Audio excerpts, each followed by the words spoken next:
Assalamualaikum warahmatullahi wabarakatuh. Perkenalkan, nama saya Nikma Nur Afifah. Saya dari 2 BKID. Dalam video ini saya akan membahas tentang ayat-ayat tentang tujuan dakwah.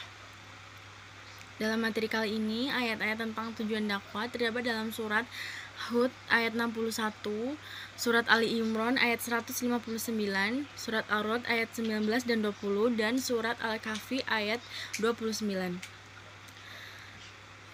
Yang pertama yaitu surat Hud ayat 61.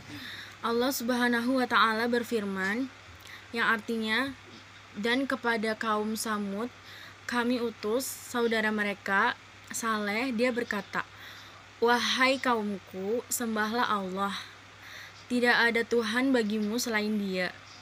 Dia telah menciptakanmu dari bumi atau tanah dan menjadikanmu pemakmurannya.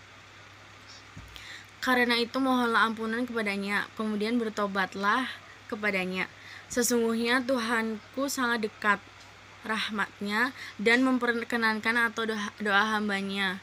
Quran Surat Hud ayat 61. Pada ayat ini Allah menjelaskan bahwa Dia telah mengutus seorang utusan kepada kaum Namud, namanya Saleh.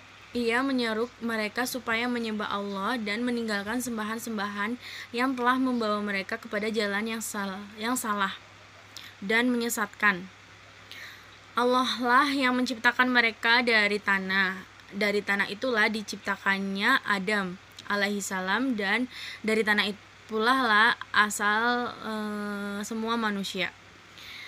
Setelah manusia berkembang biak di atas bumi, mereka diserahi tugas memakmurkannya sebagai anugerah dan karunia dari Allah. Demikian besarnya karunia dan nikmat Allah yang diberikan kepada mereka. Maka mereka wajib mensyukuri nikmat itu dengan mengagungkan dan memuliakannya, dan tidak menyembah selainnya, yaitu Allah.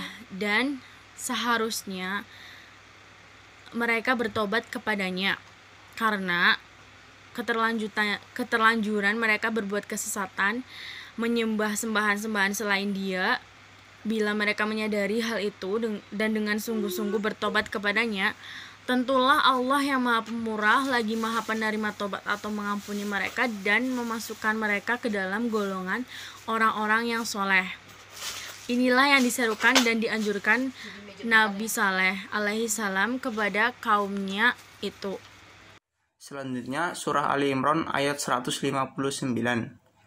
Allah Subhanahu wa taala berfirman, Fabima rahmatim minallahi lin talahum walau kan tafaddo kholidul qalbi lan fadu min haulik fa'fu'an hum wastaghfir lahum wasyawirhum fil amri fa'idha azamta fatawakkal 'alallah innallaha yuhibbul mutawakkilin, yang artinya, maka berkat rahmat Allah engkau Muhammad berlaku lemah lembut terhadap mereka.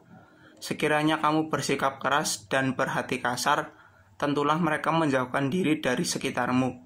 Karena itu maafkanlah mereka dan mohonkanlah ampun untuk mereka, dan bermusyawarahlah dengan mereka dalam urusan itu. Kemudian apabila engkau telah membulatkan tekad, maka bertawakallah kepada Allah. Sungguh Allah mencintai orang yang bertawakal. Quran Surah Ali Imran ayat 159.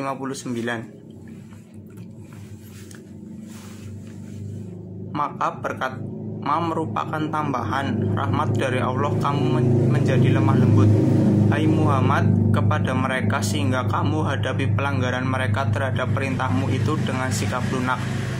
Dan sekiranya kamu bersikap keras, artinya akhlakmu jelek, tidak terpuji, dan berhati kasar, hingga kamu mengambil tindakan keras terhadap mereka, tentulah mereka akan menjauhkan diri dari sekelilingmu.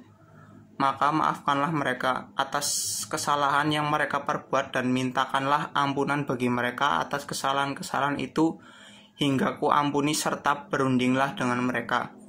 Artinya mintalah pendapat atau buah pikiran mereka mengenai urusan itu, yakni urusan peperangan dan lain-lain demi mengambil hati mereka, agar umat meniru sunnah dan jejak langkahmu. Maka Rasulullah SAW banyak bermusyawarah dengan mereka. Kemudian apabila kamu telah berketetapan hati untuk melaksanakan apa yang kamu kehendaki setelah bermusyawarah itu, maka bertawakallah kepada Allah. Artinya percayalah kepadanya, sesungguhnya Allah menyukai orang-orang yang bertawakal kepadanya. Lalu surat Ar-Ra'd ayat 19, Allah bersabda, "Maka apakah orang yang mengetahui bahwa apa yang diturunkan Tuhan kepadamu adalah kebenaran, sama dengan orang yang buta? Hanya orang yang berakal saja yang dapat mengambil pelajaran." Tafsir surat Ar-Ra'd ayat 19. Pada ayat ini Allah Subhanahu wa taala menjelaskan bahwa tidak sama orang yang mengetahui bahwa apa yang diturunkan kepada Muhammad adalah sesuatu yang nyata benarnya akan datang dari Allah dibandingkan dengan orang buta yang tidak memahami dan mempercayainya. Lalu surat Ar-Ra'd ayat 20, Allah bersabda, yaitu orang-orang yang memenuhi janji Allah dan tidak merusak perjanjian. Tafsir Quran surat Ar-Ra'd ayat 20, apakah orang yang mengetahui bahwa apa yang datang kepadamu wahai Rasul dari sisi Allah merupakan kebenaran, lalu mengimaninya sama seperti orang buta yang tidak dapat melihat kebenaran yang tidak diimani. Sesungguhnya orang-orang yang dapat mengambil pelajaran hanyalah orang-orang yang berakal lurus. Saya Riznia Nurfadilah dengan NIM 2017 101166.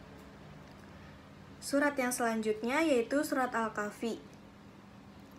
Allah Subhanahu wa ta'ala berfirman dalam surat Al-Kahfi ayat 29 yang artinya, "Katakanlah Muhammad, kebenaran itu datangnya dari Tuhanmu, barang siapa menghendaki kehendaklah dia beriman, dan barang siapa menghendaki kafir, biarlah dia kafir. Sesungguhnya kami telah menyediakan neraka bagi orang zalim, yang gejolaknya mengepung mereka. Jika mereka meminta pertolongan minum, mereka akan diberi air seperti besi yang mendidih, yang akan menghanguskan wajah. Itulah minuman yang paling buruk dan tempat yang paling jelek." Quran Surat Al-Kahfi ayat 29. Dalam surat ini, Allah Subhanahu wa ta'ala memerintahkan rasul-rasul agar bersabar dan dapat menahan diri untuk duduk bersama dengan beberapa orang sahabatnya yang tekun dalam ibadah sepanjang hari, karena mengharapkannya ridho Allah Subhanahu wa ta'ala semata. Para sahabat itu hidup dalam kesederhanaan, jauh dari kenikmatan duniawi. Mereka itu antara lain ialah Ammar bin Yasir, Bilal, Syuhaib, Ibnu Mas'ud, dan sahabat-sahabat lainnya. Mungkin sekian dari kelompok kami, kurang lebihnya mohon dimaafkan. Wabillahi taufiq wal hidayah. Wassalamualaikum warahmatullahi wabarakatuh.